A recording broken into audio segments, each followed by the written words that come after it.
new video. And before we get into the video, please go on and click the thumbs up button, subscribe to the channel if you're new here. Let's go on and get into the video.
Well, hello everyone, welcome back to another WILDWOODS Beekeeping podcast. Thank you all for joining in tonight. If you're new here, thank you for joining. So tonight we have Joshua Scott from Bees in the Weeds. So thank you very much for joining us tonight, Josh. Yeah, Grayson, thanks for having me. Excited to be here. Awesome. So, like I usually start all my live streams, I was just wondering if you could briefly just share with us a little bit about your background and a little bit about how you got into beekeeping. Sure. I guess as far as my background, by trade, work-wise, and what I do by trade, I'm an electrical engineer. So obviously somebody that likes problem solving, and what better hobby to get into for problem solving than beekeeping, as I quickly found out. My story isn't exciting as far as how I got into it. It was the beginning of the pandemic back in 2019. And my mother-in-law was visiting, and she said that she was going to get a nuke of bees. And I was like, what's a nuke of bees? I don't know what that is. And so she explained it to me.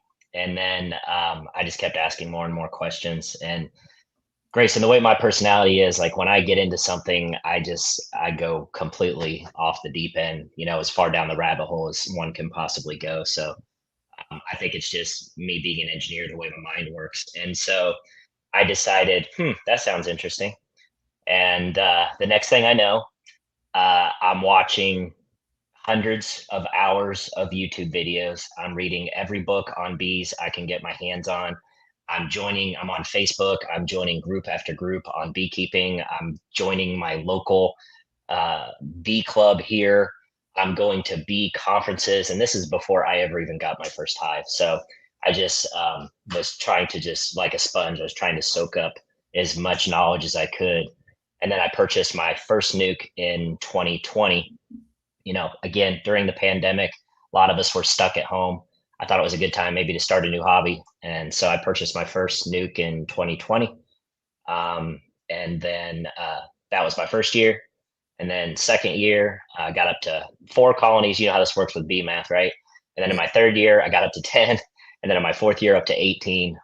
And I'm currently in my fifth spring.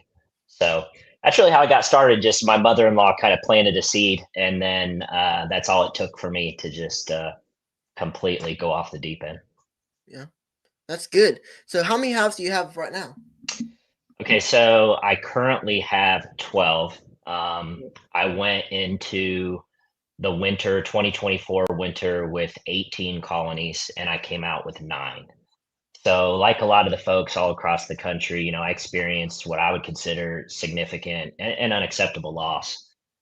It is the first time in 4 winters that I have experienced a loss. I was batting a perfect 100%, getting bees out of the winter. Of course, the first question is what happened, why? I think, I don't know if my situation is specifically related to what's happening to everyone else across the country. But to me, I think the most likely answer is always mites. I do have what I consider a pretty aggressive IPM, system to take care of my mites throughout the year. But who knows? Maybe I don't know. Maybe some of the treatments weren't successful, or the bees were just a little weaker going into the winter. It appeared that some of the colonies, starved when I looked at the dead outs. But it's I think it's a function of probably maybe diseases that were in the colony that caused them to get weak. And then if they couldn't generate the proper heat to keep the cluster warm, they starved to death, because there was plenty of food in the colony. There was honey in the frames. I put a 5 pound Hive Alive patty on every single one of my overwintered colonies. So there was food right there next to the clusters.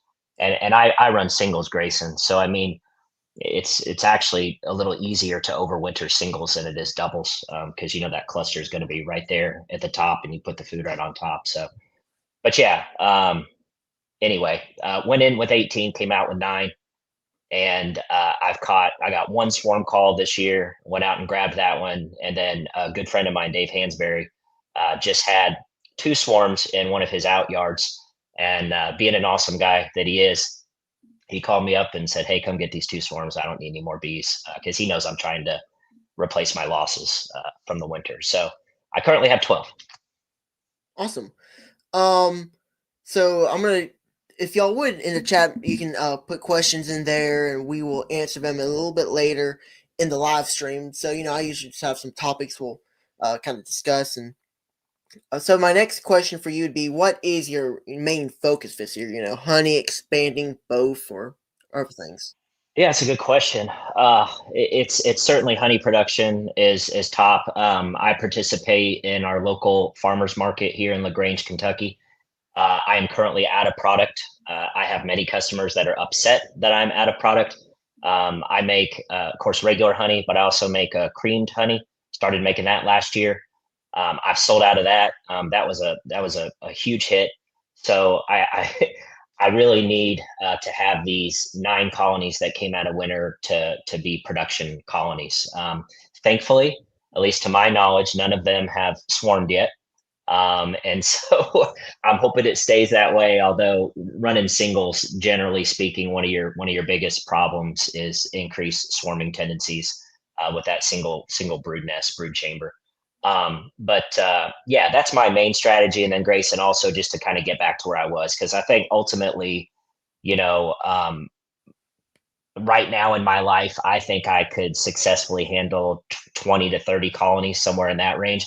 And I think that would supply me with enough production colonies to be able to, at least somewhat keep up with demand. I'm not going to be able to, there's more demand than I can supply in terms of honey, creamed honey, etc. And I also provide some value added products too. Like I sell beeswax, and I haven't gotten into candles yet or anything like that. But so cut comb honey is on my list of things that I want to get this year too. So certainly wanting to have that honey is one of my primary goals. And then I am still expanding my yard. So I've had people that are wanting to buy nukes from me, and I've had to turn them down, that they were on a list, like a holding list, and I've had to tell them, look, I lost half my colonies through the winter, so I'm not going to be able to provide you with a nuke this year.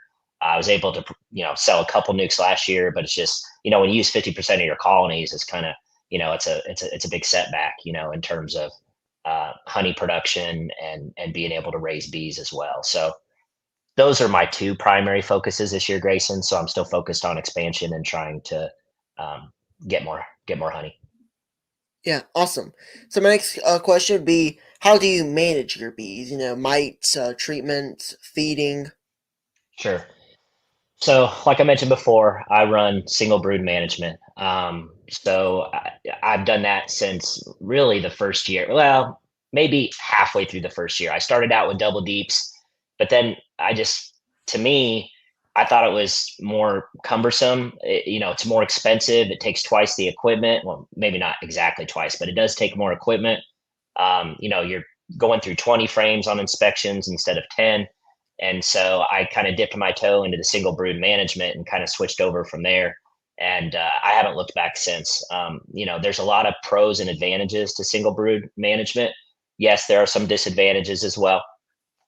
With the primary one being the swarming tendencies increasing with congestion in the brood box. But I do think single brood management is a more advanced beekeeping practice. I probably wouldn't recommend it for somebody just starting.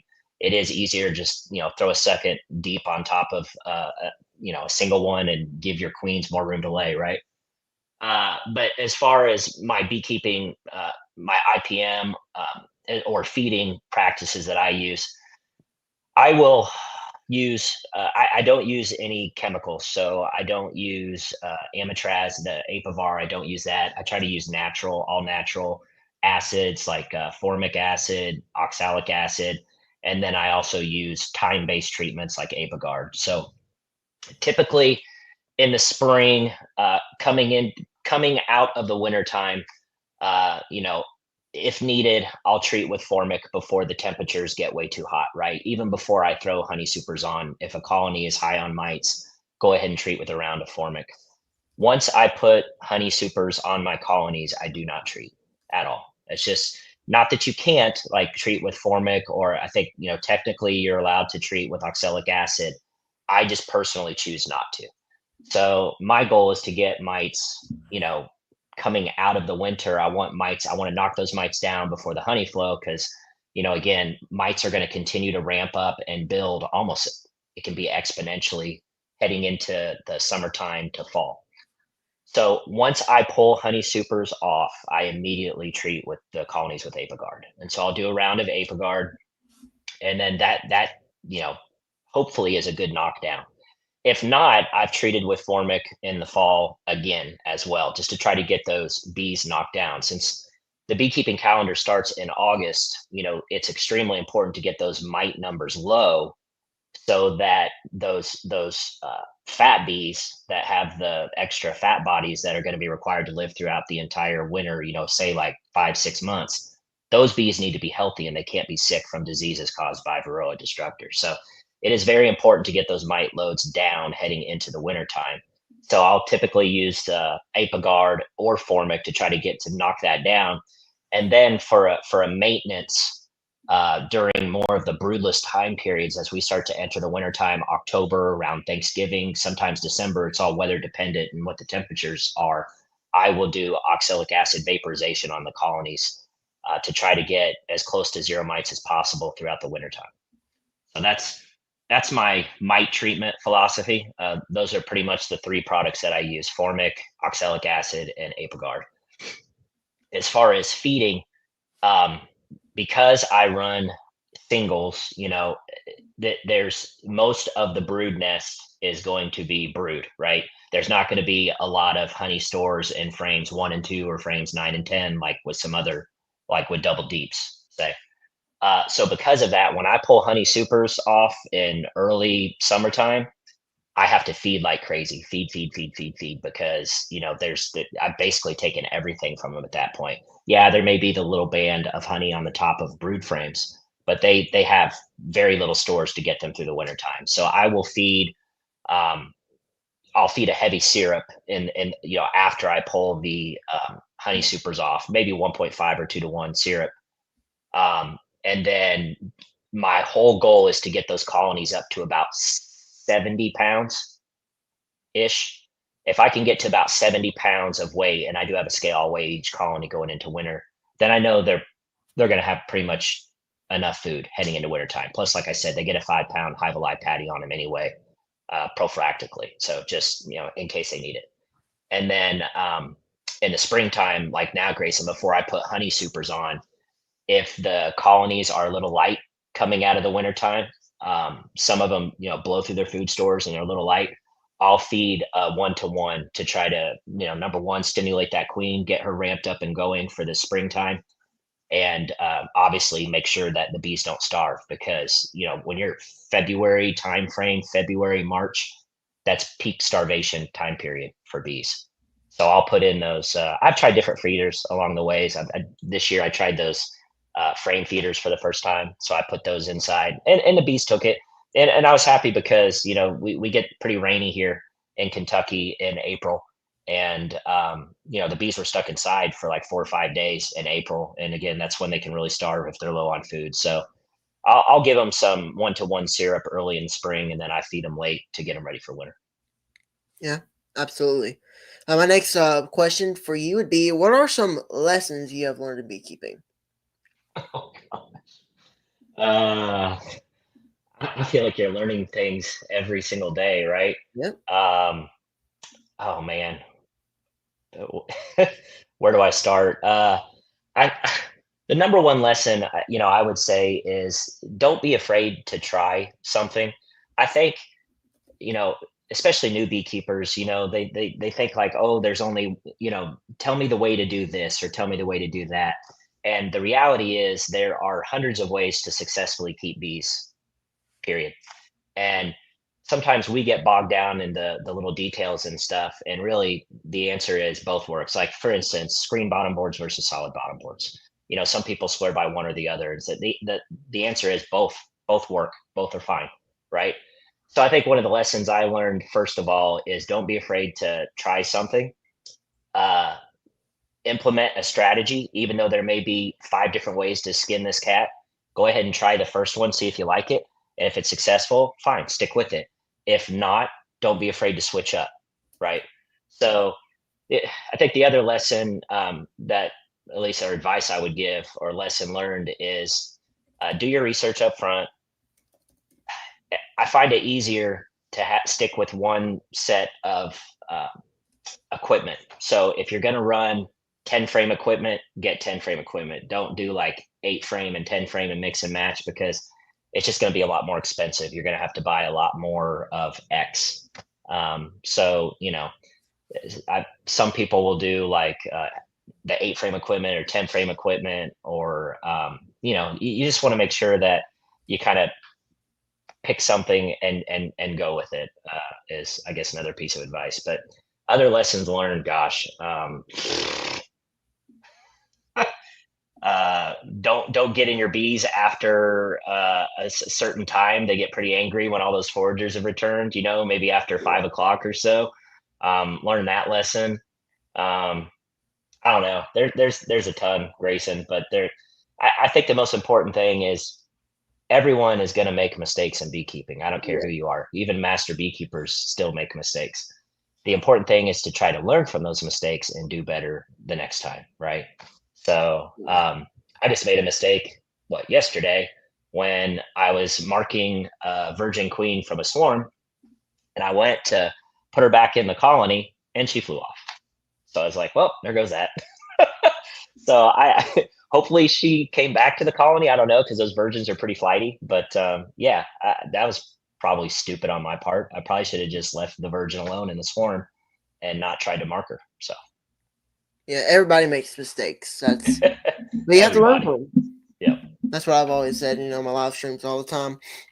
If you make a mistake, you can learn from it. That's the best thing that you can take away from a mistake and learn from it. yep, I agree. Absolutely.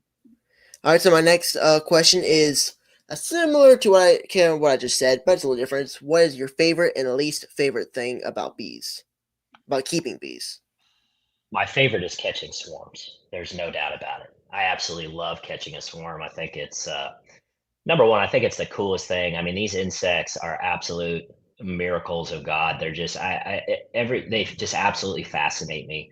The whole waggle dance and how they can locate food sources miles away to pinpoint. It's insane to me.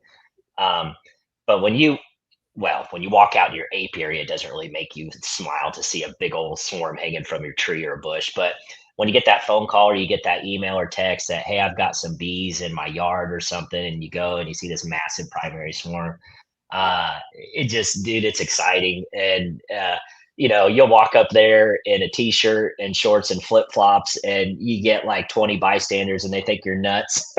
And you take that swarm and shake all those bees, and there's thousands of bees flying around like a tornado around you, and Yeah. everybody just thinks you're insane. But of course, the secret that usually swarms are pretty calm. Yeah. To me, that's the absolute most fun thing in beekeeping for me. The least fun, uh, fixing and assembling equipment, Yeah. building frames. Waxing foundation.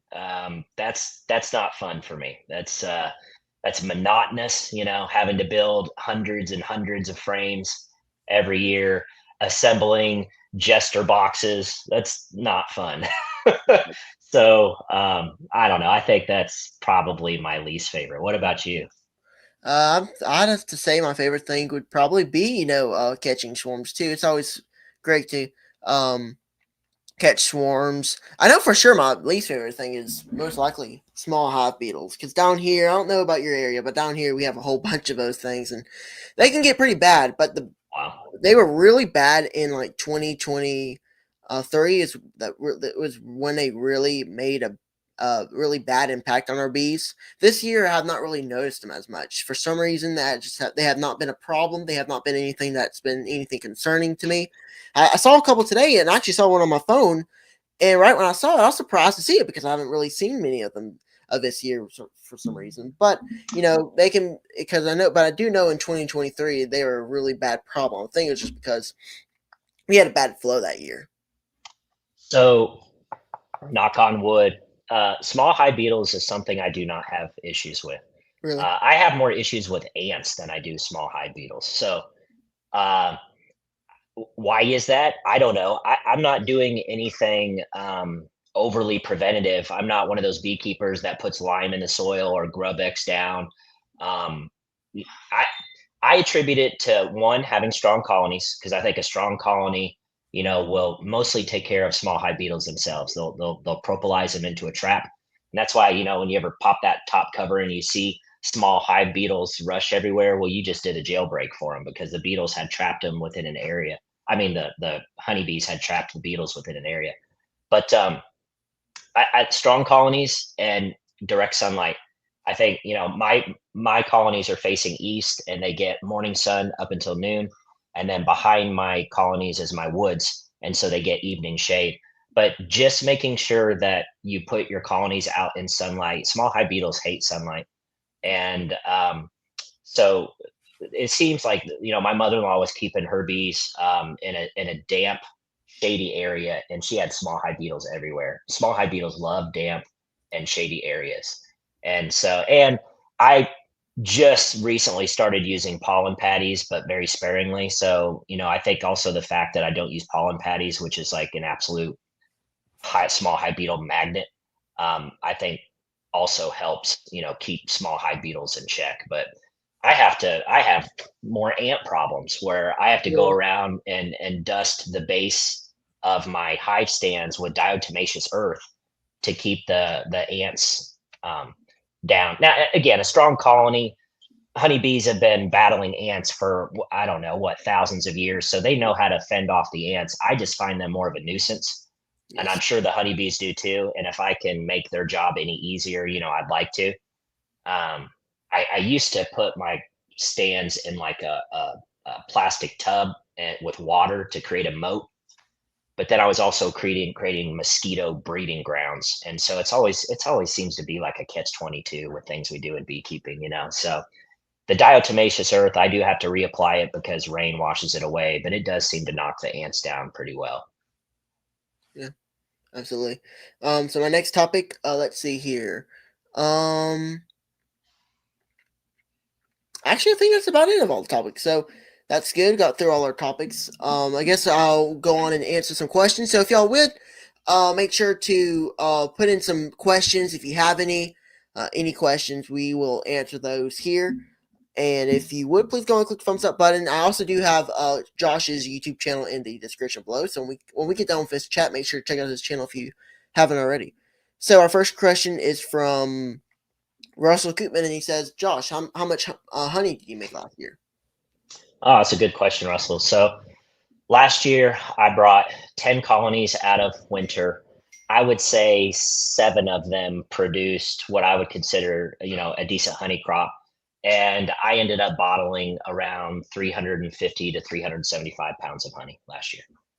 And with just word of mouth, people coming to the house and buying, reaching out to me on Facebook, and then of course working the Saturday farmers market, I blew through that in a matter of 3 months, probably. 3 months or so, 3 to 4 months, I was sold out. So at least in this area, there is a significant demand for local honey.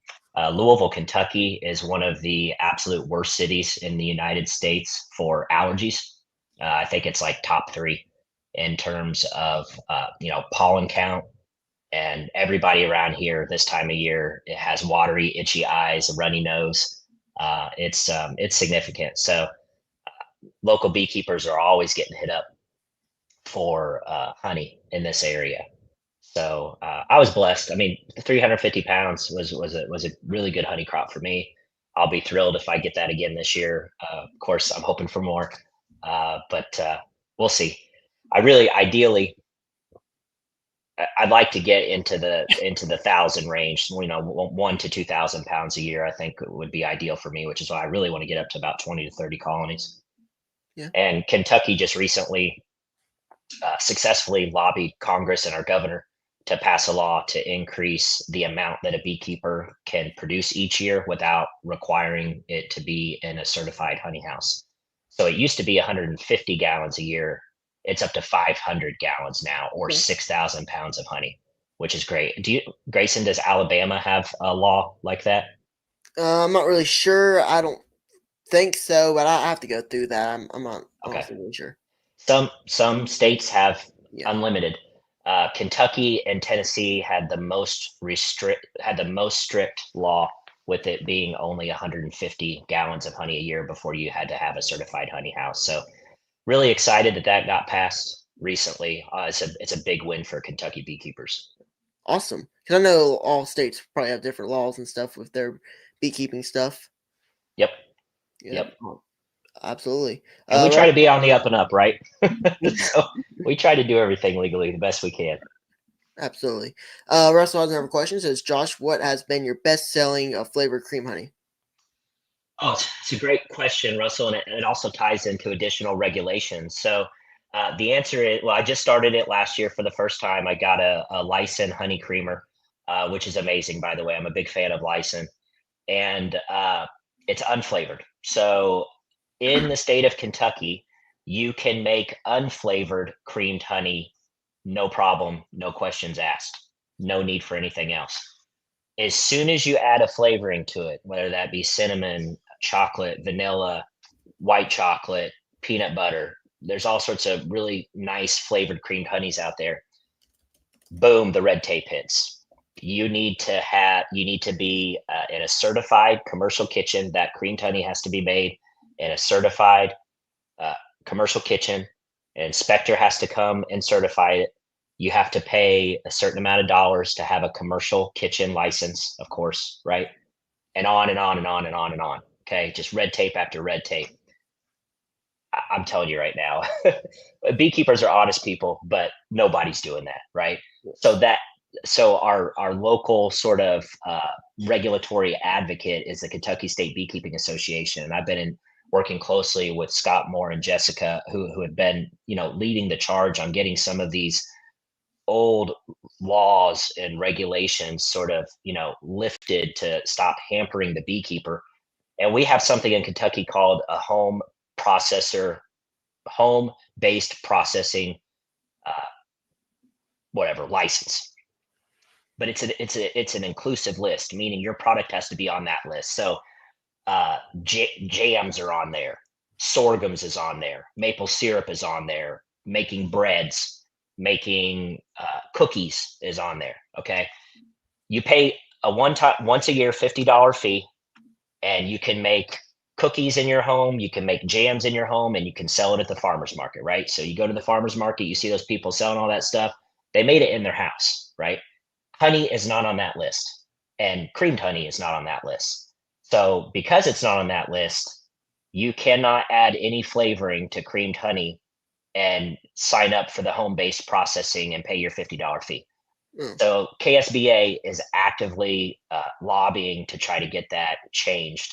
Hopefully, they're as successful as they were with the honey house rules. So fingers crossed. So Russell, I've not yet made a flavored creamed honey, but I hope to soon. yeah.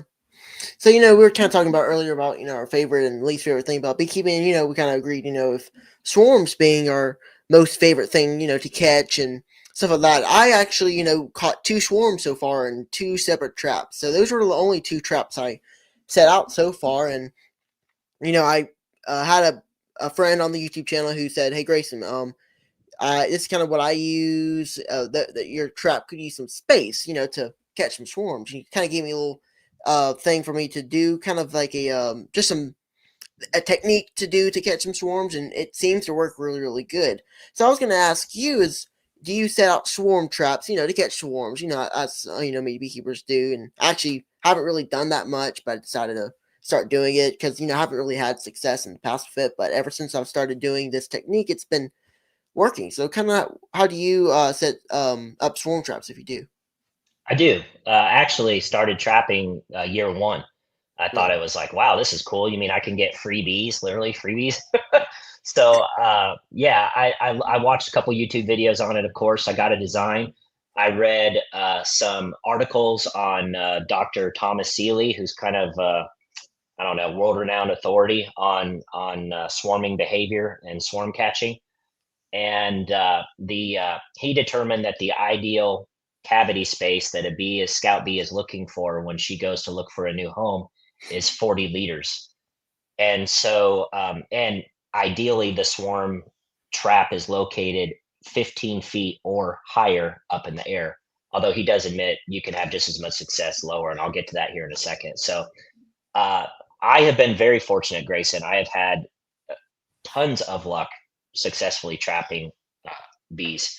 Every year, I get multiple swarms in my traps. So I built my dad and I. My dad's a very talented woodworker, and if you watch my channel and my videos, I do a lot of the stuff in my dad's shop, his woodworking shop, and he helps me build a lot of stuff. So we built two swarm traps 5 years ago, and then this year I'm actually in the process of painting them. We just built two more, so I will have four traps, and it's a design that I stole off someone off YouTube. I can't remember the individual's name, but I copied that design with a few modifications.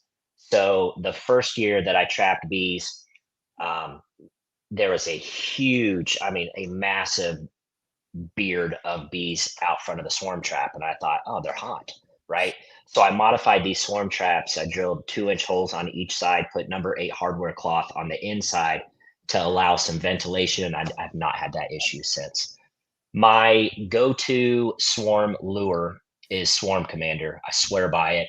Matter of fact, I actually had a competition on my channel. Well, Swarm Commander had a competition last year to take a video of capturing a swarm using Swarm Commander, and they were giving away $2,000 in prizes. First place got $1,000, second place got 500, and third place got 250.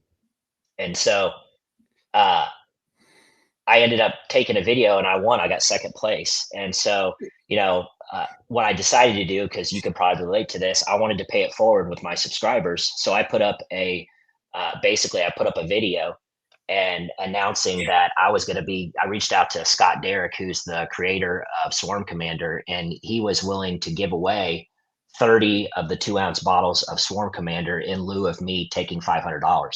So I actually gave away 30 bottles of Swarm Commander because I believe in the product so much. I really wanted to get it in beekeepers' hands. And so, uh, people really, that seemed to go over very well. People enjoyed, trying out Swarm Commander, and I'm curious how it's been working for everyone. But what I do in my swarm traps, Grayson, is, like I said, it's specifically 40 liters of space. And I think one of the biggest problems that new beekeepers do with swarm trapping is they immediately want to put in 5 frames of foundation, right? Well, a scout bee, if you haven't read the book by Dr. Thomas Seeley, uh, Beekeeping Democracy, I think it's called. I think it's called Honeybee Democracy. Um, it's fantastic. He kind of goes into detail about this, but that scout bee will go inside and she will walk around in that cavity and she's measuring based on how many steps. And she will take short bursts of flights to see how long she has to go before she hits a wall. Because usually it's in the dark, right? Except maybe the little hole opening going into the tree or into the swarm trap. And so she's measuring in there, and there's a certain amount of cavity space that is required to be able to store brood and enough honey to get honeybees to successfully overwinter. And that's what she is measuring when she's going in there, bouncing around and walking around the inside of the cavity. And so he determined, and you can read his book, it's brilliant, a series of experiments that the ideal cavity size is 40 liters. And so that's what I made my swarm trap, 40 liters of space. And my method is, I have a 1 inch opening hole. He also talks about experiments on how big of a openings is ideal for bees, and inch and a half is ideal. I do like a 1 inch, less area for the bees to have to defend. But I will put one frame of old, nasty, junky comb, drawn comb, right? The really, really dark stuff. I put that frame in the very back of the swarm trap. And then the next 4 frames, I have a 1 inch starter strip of acorn foundation that I wax into the top of an empty frame. And those 4 frames of starter strips are in front of the frame of drawn comb, which is at the very back of the trap. So when a scout bee comes in there, you haven't violated that cavity space, right? Yes, there's a lot of aroma from that brood that was in there. She's going to say, "Oh, gee, previous colony thought this was a great place to live," right? It's almost like a furnished house to an extent. But if you were to have, instead of those starter strips, if you were to have 4 frames of foundation, even next to that one frame of drawn comb, you violated the bee space. You violated the open cavity that a scout bee is looking for. And to me, when people come up to me and they say, "Josh, I'm not having any success trapping bees," that's the first question I ask them. Well, tell me your method. Tell me what you're doing. And then as far as the lure is concerned, a little bit goes a long way. I do one squirt on the inside of the lid, and I do one squirt at the entrance, and that's it. And then I rebait once a week, because that's that stuff is extremely potent and smelly. It mimics the Nasonoff gland of the bee, which is an attractant. And so that scout bee will go in there and smells that, and then we'll try to go back and recruit her sisters to come check out the cavity as well. And then if enough scout bees go back and convince the colony that, hey, this is a good place for us to go swarm to, it's interesting. They'll start shaking the queen. These bees will start shaking the queen for about 5 seconds at a time, and they will relentlessly shake her so that she can't lay anymore. They'll withhold feeding her so that she slims down, and they will essentially kick her out the door. It's really the worker bees that decide when the colony is ready to swarm, and so they will go and kick the queen out, and then they'll go into that new swarm trap. But I've been very fortunate. I've had a lot of success, Grayson, trapping bees. Every year I've had multiple swarms in my traps. Yeah, absolutely. I've set up swarm traps in the past, and never had any luck with it. I just did one box with just, I think it was foundation and stuff, which I can see why that wouldn't work. So then, I mentioned that on like a live stream or a video, and this guy is a friend of mine on the channel who watches a good amount of times. Philip is his name, and he said, "Hey, just to give him some more space and just put one drawn frame in the middle and then 4 on the sides, and then the Mhm. bottom one empty." That's kind of what I did. So I set one out like a month and a half, maybe 2 months ago, and sat there for a while. I didn't catch anything till yesterday. That was the first one, but then before I caught this past one, because my past one was actually swarm number 3. My first one was actually like 2 weeks ago. The swarm trap hadn't even been out for like even a week. I think it was really only out a week, and then got ourselves a swarm. So Nice. free bees. So that's kind of what I'm trying to do, is catching some free bees. Yeah, I know a guy. His name's Jordan. He's out there. I just got back from Kent Williams Bee School. I was there all weekend in Wingo, Kentucky, spending time with Kent. And he has there's another guy in his Lake Barkley club named Jordan, and he was doing a class on swarming and swarm trapping, and he does the same thing. He puts his drawn frame in the middle, and then puts the empty frames on beside it. I don't think it matters that much. I think just as long as you have one drawn frame in there, and really the starter strips keeps the bees from building really wonky comb, because if you just have the starter strip already starting, my experience is the bees will tend to draw continually down the frame. I'm not a fan of wired uh, frames. I just don't like it. I don't like dealing with wire. I know it helps guide the bees to build more straight comb, but I've, knock on wood, haven't had the issue with them building the wonky comb as long as you use like a starter strip in there. If you don't, they will tend to build it in different dimensions because they will start from the top. So you put your starter strip at the top and they will start building that. And that starter strip pretty much guides them on the direction to continue to build that comb. Absolutely. So, right now I have, let's see here, 13 halves, and nine of them have made queens, and the other four have queens that will soon be mated. So everything is, really growing fast down here in Alabama, and things are going pretty well. So what I was gonna ask is just a question from me. I know you said that you're focusing pretty much like on honey, right? Mhm. This year. So, if let's say you have some bees with a swarm. In a second, my camera might go out. It's kind of looking low on battery. I'll just switch to my computer's thing. But I was just gonna ask was if you have a hive that has some queen cells and stuff like that. What are you gonna do with them? Are you gonna split them like most people would, or if you want to focus on honey, what are some things that you're gonna try to do there? Yeah, it's a little bit of a catch 22, isn't it? It's like do you split? It's always that question like do you split your bees proactively so that they don't swarm on you, especially if you're running singles, Right. and also if you're trying to increase your apiary numbers, right? Or do you not split them and keep your fingers crossed and hope that they don't swarm so that you can get a better honey crop, right? And it's that catch 22, but I if you'd have asked me 6 months ago, I'd have told you I'm going to split every one of my colonies coming out of the winter time. I split none of my colonies coming out of the winter this time, and so they weren't super strong. They were healthy, but I'd say two of them were like medium to medium strong. But several of my colonies were somewhat small. I would say like maybe three seams of bees, four seams of bees in a single, and so plenty of room still. And for the first time this year, I implemented using slatted racks. So I've got a couple of friends of mine that swear by slatted racks, and so I'm trying them for the first time this year. And fingers crossed, so far, I don't have any swarms yet. Now, usually, I mean, like by this time last year, like every single one of my colonies ends up in the trees, and that's the downside of singles. If you're going to run singles, you have to be pretty active in getting in there and monitoring for swarming behavior. Otherwise, I did have the philosophy let them swarm, and then my goal was to just catch those swarms, and I'm still growing my apiary.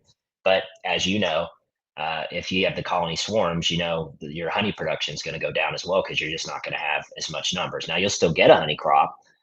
People that tell me like, "Oh, you won't get any honey," I disagree with that because it's not been my experience. But you'll get more honey in the colonies that don't swarm. So if I were to get in a colony right now, Grayson, and I saw swarm cells, the urge to swarm has already been triggered. You're not going to stop it. You can get in there and smash swarm cells all you want. You're not going to stop them from swarming.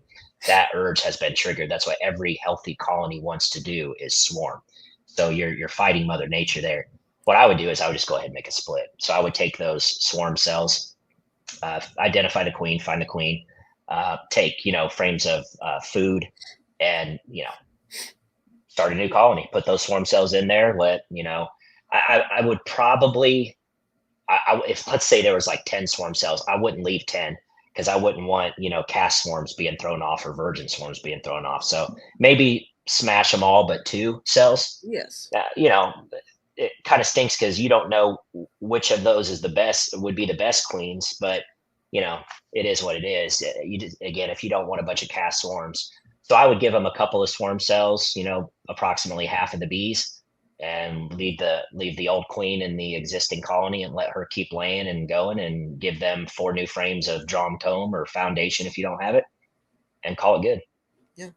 That's actually kind of what I was talking about last week on my live stream. I had like a presentation. I was talking about swarming and a whole bunch of other things. I was saying that you cannot, after that urge of swarming starts, you're not gonna Nah, eliminate. You're not gonna get rid of that urge to swarm. You're just gonna have to split your bees. If you want to prevent it, there's other ways of splitting. Different techniques and methods.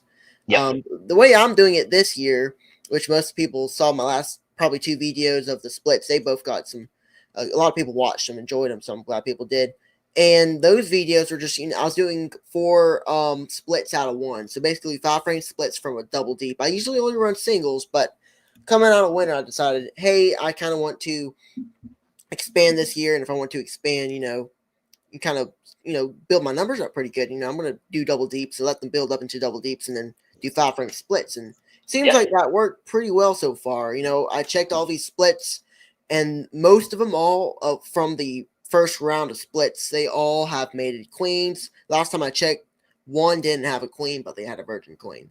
But then the second round of splits was one of my more recent videos. That one has, I think, 2 halves that have mated queens and then 2 that have virgin queens. So I mean, those splits did fairly well. I didn't feed them or anything. I just, because we're in the middle of pretty much in our flow whenever I made them, so they were able to bring in nectar and stuff. And they brought in a whole bunch of nectar. I was surprised on how much all those splits brought in a whole bunch of nectar. So I had no need to feed them unless if I'm in a different climate that doesn't have much out there for the bees to get. If I was in that type of situation, I would feed, but since I'm on that situation, I just decided not Yeah, to. and if you're flowing, I mean, if you've got wet nectar coming in and you're seeing it, fall out of frames and stuff, I mean, there's no need to feed. Yeah, They'd probably ignore it anyway, because if there's nectar out there, they're not going to touch your syrup. I can promise you that. But yeah, I mean, the best time to split is when the bees tell you it's time to split. So if you're seeing right. swarm cells, it's time to split, right? Yeah, So and you're getting a better quality queen too. I walk away splits are fine. But after talking to some of these master beekeepers, we've got 4 of them here in Kentucky, and I spent a lot of time, or try to spend a lot of time, with Kent Williams, who I think is probably one of the greatest beekeepers in the country. And they just I've learned a lot from them in terms of emergency queens are not the greatest queens, because the bees are going to make those from a 3.5-day old larva, which is the absolute last chance to turn a larva into a queen. And the difference between a good queen and a poor queen is nutrition, because genetically they're identical. And so it's all about the nutrition that they're fed. And when bees detect that they're queenless, like in a walkaway split, they want a queen as soon as humanly possible, which would be within 10 days. And they will do that by converting a 3.5-day old larva into a queen cell. Now, the best queens are the ones that are from a day or 2 old larva, when it's just hatched out of the egg. And that when that cell is continued to be fed royal jelly, it will turn into a better queen, which is what supersedral queens become and what swarm cells are. Those are larvae that are 1 or 2 day old, not 3.5-day old. So yes, bees will still make emergency queens from 1 and 2 day old larvae, but they will also have 3.5-day old larva queens in there. And if those are the first virgins to emerge, and if they are allowed the opportunity to go around and kill the other ones, stinging it through the side of the cell, they will do that. And therefore, it's not as good as of a queen, yeah, generally speaking. It's better than no queen. Don't get me wrong, but the bees will the bees want a queen as soon as possible, and they know how old each one of those larvae, and they know when the last possible chance to turn one into a queen, and they'll do that. yes. You're saying earlier about letting the bees aside. That's exactly what I did this year. A lot of folks, will split their bees early when they're not in that phase of swarming. Early splits. We could do that down here in Alabama, since we have warmer temperatures early. You have the opportunity and the choice to do that. I decided not to. I decided to wait a little bit, so then I'd get better quality queens. And basically, what I did was build these colonies up coming out of winter, get them really, really strong to the Mhm. point where they're going to want to 100% going to swarm, crowd them up in a double deep. And that's exactly what I did. And then they built a whole bunch of queen cells, and I was able to split. So I'll let them decide when they wanted to swarm, Yep. so then I could get the best quality queens that I can. Yeah.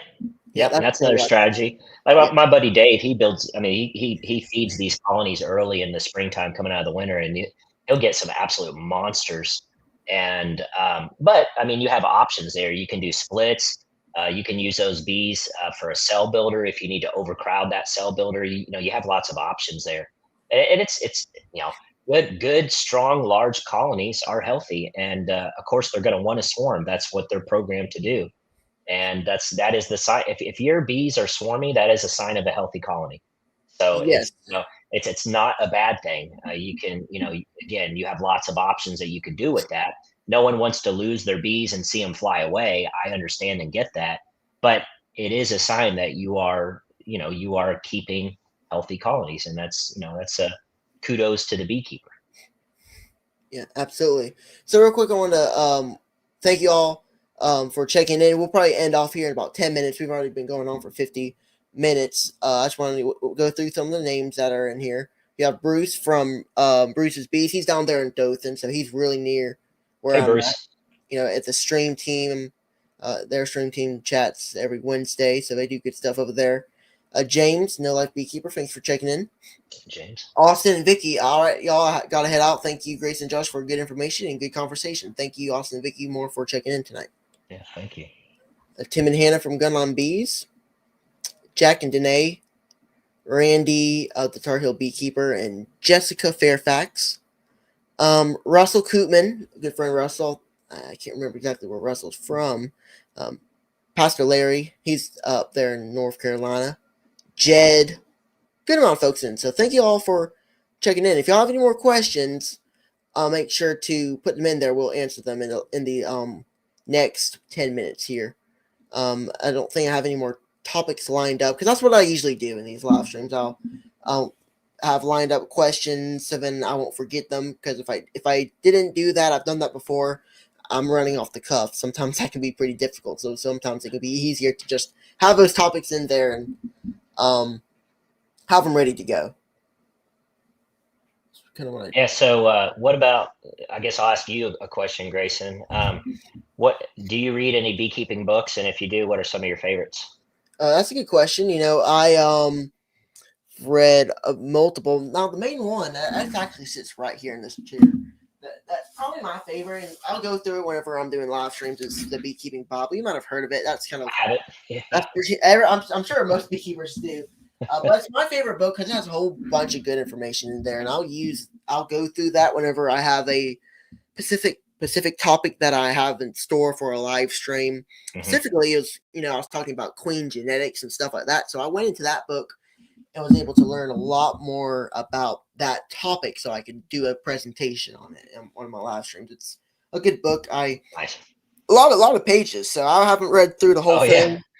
Kind of that impossible. that that one's huge, and then I kind of call it the beekeeping Bible, but it's the one from Data, the Hive and the Honeybee. It's Yeah. about that big, the red book. That's the one that Kent told me to memorize from cover to cover, and then I'll be ready to sit for the EAS Master Beekeeping exam, which I am. I do aspire to become an EAS Master Beekeeper one day. It's kind of my pie in the sky that I'd like Yeah. to do. I'm currently enrolled in the University of Florida's Master Beekeeping program, so I'll be doing that for the next 3 to 4 years, which is kind of a step in the right direction. But Kent told me to get that one, and then he let me borrow one of his other books, which I just started reading, but it's fascinating, by Carl von Frisch. Carl von Frisch, who is the beekeeper back in the 40s or 50s that discovered the waggle dance and won a Nobel Prize for that. And so right now I'm reading on how honeybees see color. For instance, they see gray and red the same, they see yellow, green, and orange the same, and they can see a multitude of shades of blue. And so it's talking about all these things that we do with our hives and how we paint them fancy and everything that.